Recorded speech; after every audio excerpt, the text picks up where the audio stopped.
Few names in Hollywood history shine as brightly as Audrey Hepburn. The legendary actress, humanitarian, and fashion icon captivated the world with her timeless beauty and profound compassion. However, fate dealt Audrey a cruel blow. From a childhood plagued by hunger and near-death experiences, to an adulthood scarred by loss and trauma, and finally the battle with cancer that took her life. This is the untold shocking story of Audrey Hepburn's life. I'm truly grateful and terribly happy. Audrey Hepburn was born in Brussels on May 4, 1929, the daughter of a family that appeared wealthy and well-placed, yet was fractured by irreparable cracks beneath the surface. As a child, Audrey moved constantly with her parents from London to Arnhem and then to other parts of Europe. This nomadic lifestyle helped the young girl absorb cultures quickly and become fluent in 6 languages at an early age. But behind that polished, cultured exterior lay a painful truth. Audrey's parents were ardent supporters of the fascist movement rising across Europe. They even traveled to Germany to attend rallies, cheering for an ideology that history would later condemn as one of humanity's greatest evils. Her father, Joseph Rustin, took it even further. In 1935, he abandoned his wife and daughter, moving to London to serve the fascist cause. That became the first and deepest wound in Audrey's heart. Years later, she would confess, "My father's departure was the most painful event of my life. Nothing could ever fill that void." Then the war came. When World War II broke out, Audrey was sent to the Netherlands. Her parents believed it would be safer there amid the chaos engulfing Europe. But just a few years later, in 1940, the 10-year-old girl witnessed the German army storm across the border, occupying the peaceful land she called home. To avoid being identified as British, she changed her name to Van Heemstra, adopting her mother's surname. Audrey's childhood world turned into a living nightmare. She saw relatives arrested, 2 beloved uncles executed, and endured endless nights wondering if she would live to see another day. During those dark years, Audrey did more than hide. She resisted. The frail, pale girl became part of the Dutch underground resistance. Her mission was to deliver secret messages for the Allied forces. Tiny slips of paper hidden inside her ballet shoes. Each step seemingly innocent, but carrying information that could save lives or cost her own. Every outing was a gamble.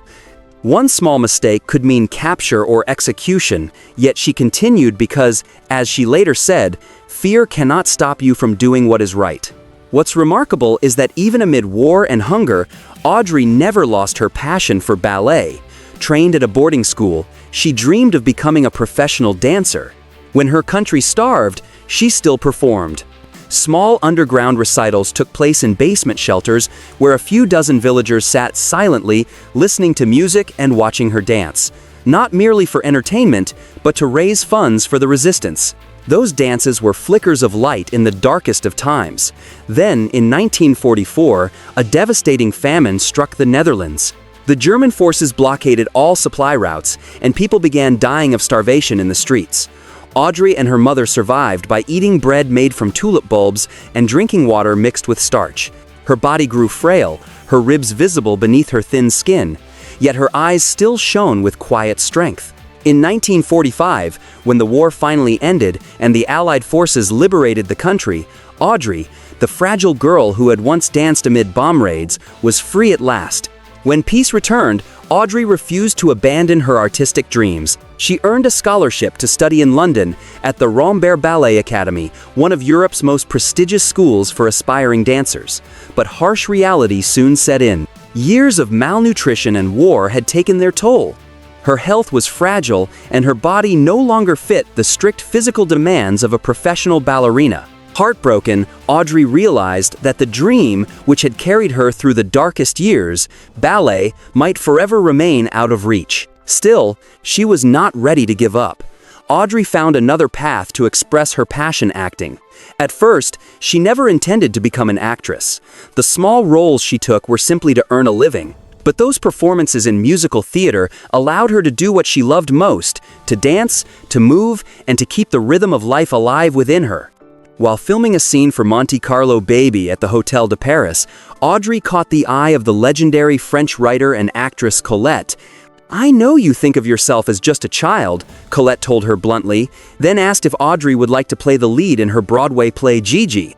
Within a single month, it seemed as if the stars themselves had aligned for her. In less than 30 days, two of the grandest doors in entertainment, Broadway and Hollywood, swung open for the young woman barely in her 20s. While preparing for Gigi in New York, legendary director William Wyler happened to watch Audrey's screen test. He was searching for the female lead for Roman Holiday, and his original choice had been Elizabeth Taylor. But the moment he saw Audrey on screen, all his plans vanished. "That's her," Wyler said. "That's the princess I need." At that very same moment, Gregory Peck, one of Hollywood's biggest stars, recognized what the world had not yet seen a star in the making. Peck himself insisted that Audrey Hepburn's name be placed alongside his on the film's poster, an extraordinary gesture for a newcomer. And indeed, Roman Holiday didn't just bring Audrey to Hollywood, it completely redefined the standard of beauty on screen. In an era dominated by the sultry allure of Grace Kelly and Marilyn Monroe, Audrey appeared like a breath of fresh air. She didn't need a voluptuous figure or a seductive smile, just a tilt of her head, a gaze both shy and self-assured. And the audience was instantly captivated. Her portrayal of Princess Anne was both delicate and strong, the perfect blend of femininity and modern independence. Her short hair, thick eyebrows, slender neck, and fragile shoulders formed a look that was uniquely her own. In 1954, photographer Cecil Beaton described her as the public embodiment of the new feminine ideal, a woman who dared to step outside the rigid mold of Hollywood beauty. When Roman Holiday premiered, Audrey became a global sensation. She won the Academy Award for Best Actress in her very first leading role, an extraordinary achievement few could ever claim. Just 3 days later, she earned a Tony Award for her performance in the Broadway play Undine. To the public, she was no longer the timid, wide-eyed girl. She was Audrey Hepburn, the embodiment of beauty, talent, and grace. But with dazzling fame came inevitable shadows. In Sabrina, 1954, Audrey starred opposite two Hollywood legends, Humphrey Bogart and William Holden. Bogart, accustomed to glamorous and sultry co-stars, was unimpressed by the youthful newcomer. He remained distant, even irritated, believing the role should have gone to his wife, Lauren Bacall. Holden, however, was instantly smitten. A tender, yet secret romance bloomed between the two, quiet, passionate, and doomed. Holden was a married man battling his own demons, alcohol, loneliness, and the fear of fading away under Hollywood's relentless lights. Audrey, on the other hand, longed for a stable home and children. She soon discovered that the man she loved could never give her that. Holden had undergone a vasectomy. When he proposed, Audrey gently refused. She chose clarity over heartbreak, leaving Holden with a shattered heart. Years later, it was said that he never forgot her. While Audrey looked back on their affair as a bittersweet interlude in the bright symphonic melody of her youth, the success of Roman Holiday awakened Hollywood. A new era of actresses in the mold of Audrey Hepburn had begun. Amidst the whirlwind of fame, Audrey met Mel Ferrer, a close friend of Gregory Peck. Ferrer had been married twice, was a father of 4, and much older than her. Yet when they spoke, every barrier seemed to disappear. Perhaps Audrey saw in him a soul that had known both love and loss. In September 1954, the two held a quiet wedding ceremony in Switzerland. Both believed they were beginning the most beautiful chapter of their lives. But that happiness was soon tested by the silent sorrows fate had in store for her. Not long after the wedding, Audrey became pregnant with her first child. The news filled her with light. A woman who had endured war, hunger, and loneliness was finally on the verge of experiencing motherhood, but fate was unkind. In 1955, Audrey suffered a miscarriage. The loss shattered her. She hid her tears behind her familiar gentle smile, continuing to work, to pose before cameras, as if her world hadn't quietly fallen apart.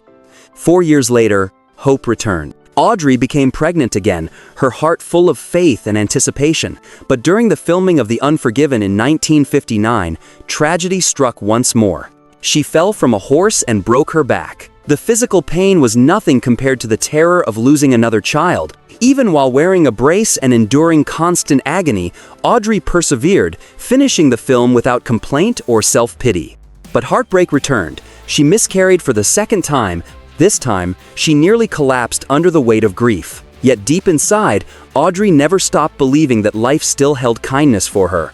And she was right.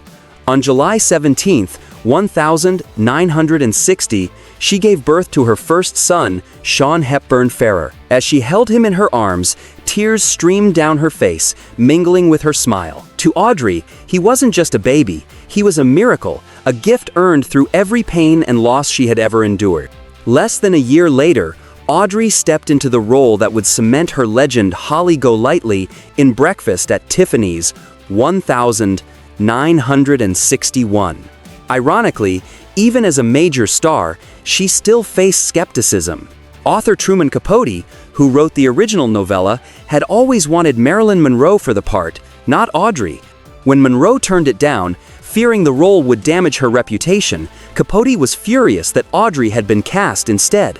Every time he appeared on set, the air grew heavy and the sensitive Audrey became even more anxious. She later admitted she didn't see herself as a natural fit for the role. "I'm not a sexy, daring woman like Holly." That self-doubt took a toll on her. She lost a significant amount of weight, her already slender frame growing even more fragile. Yet from that fragility, Audrey created something extraordinary. Somehow, she transformed Holly, a free-spirited, seemingly shallow girl, into an icon of timeless elegance and emotional depth. From the little black Givenchy dress, oversized sunglasses, and pearl necklace to her signature updo, every detail became a lasting symbol in American cinema. Off-screen, however, Audrey's relationship with her own appearance was surprisingly complex. While the world idolized her as the ultimate standard of beauty, Audrey herself didn't always love what she saw in the mirror. No amount of admiration could shield her from the quiet insecurities that followed her throughout life. To her, she was simply an ordinary woman. But to one man, she was an eternal muse fashion designer, Hubert de Givenchy. When they first met during the preparations for Sabrina, Givenchy had expected to work with Katharine Hepburn. Instead, Audrey walked in, gentle, gracious, and radiant. The moment she slipped into one of his designs, he knew he had found his muse. From that day on, their partnership became legendary. Not a romantic love, but a creative one. Together, they built the image of Audrey Hepburn, pure yet sophisticated, fragile yet powerful. Givenchy once said, "She doesn't wear my clothes, she gives them life." In the years that followed, even as Audrey's fame reached its peak, the scars within her never truly healed. War, loss, miscarriages, and the relentless pressure of fame all became silent shadows following her wherever she went. Yet perhaps it was those very shadows that made her light so extraordinary, a light defined by kindness, resilience, and grace beyond measure. Throughout her life, Audrey was haunted by the wound of her father's abandonment. Many critics have suggested that this deep trauma led her to unconsciously seek a father figure in her relationships, and indeed, her husband Mel Ferrer often played that role, controlling and shaping her career with a firm, almost domineering hand. Over time, Audrey's love for Ferrer began to fade. After 14 years together, their marriage quietly fell apart. People whispered that he was too authoritarian, while she had grown weary of living within boundaries not her own. Rumors of infidelity on both sides only deepened the cracks. Yet, strangely, it was after the divorce that Audrey truly began the journey of rediscovering herself, a turning point that would redefine her life. In 1967, at the height of her fame, she made a decision no one expected. She walked away from Hollywood. The lights, the red carpets, the acclaim, all of it suddenly felt distant and hollow. Audrey realized she had lost something far more precious, her son Sean's childhood. Having grown up without her own father's love, she feared her son would face the same emptiness. So she made a promise to be the best mother she could be, even if it meant giving up everything else. That same year, fate introduced her to Andrea Dotti, an Italian psychiatrist. Charming, elegant, and endlessly captivating. To Audrey, he was like a breath of fresh air, a gentle escape from the ghosts of her past. They married in 1970, settled in Rome, and had a son together, Luca. In the beginning, their life was idyllic, mornings filled with the aroma of Italian coffee, afternoons wandering the streets lined with jasmine blossoms. Audrey believed she had finally found her fairy tale ending. But fairy tales don't exist in real life. The man she trusted, Dottie, turned out to be a notorious womanizer. Italian tabloids erupted when paparazzi exposed his affairs, along with a shocking claim that more than 200 women had passed through his life. Audrey, true to her nature, didn't rage or sue or make headlines. She simply withdrew quietly, gracefully, as she always did when her heart was breaking. She returned to the screen in Robin and Marion opposite Sean Connery, a performance strong enough to remind the world Audrey is still here. But by the time she starred in Bloodline, she had drifted into another forbidden affair. Her co-star, Ben Gazzara, a man carrying wounds much like her own, became her solace. Two lonely souls found each other in the shadows. But both the affair and her failing marriage ended in quiet heartbreak once more. After her final return to the screen, Audrey left Hollywood for good. She moved to the small Swiss village of Tolochenaz, settling in a modest home called La Paisible, which means peaceful. There she could walk her dogs along cobblestone paths without being recognized. No cameras, no red carpets, just the wind, the trees, and golden afternoons. In Switzerland, Audrey was no longer a movie star. She was simply a woman learning to forgive her past. It was there that she met Robert Wolders, the man who brought her heart back to life. Wolders had been married to actress Merle Oberon, and after her death, he sold all of her jewelry and donated the proceeds to charity, an act of compassion that deeply moved Audrey. With him, she found what she had been searching for all her life: warmth, generosity, and a love that didn't seek to control. "He didn't want to change me," Audrey once said.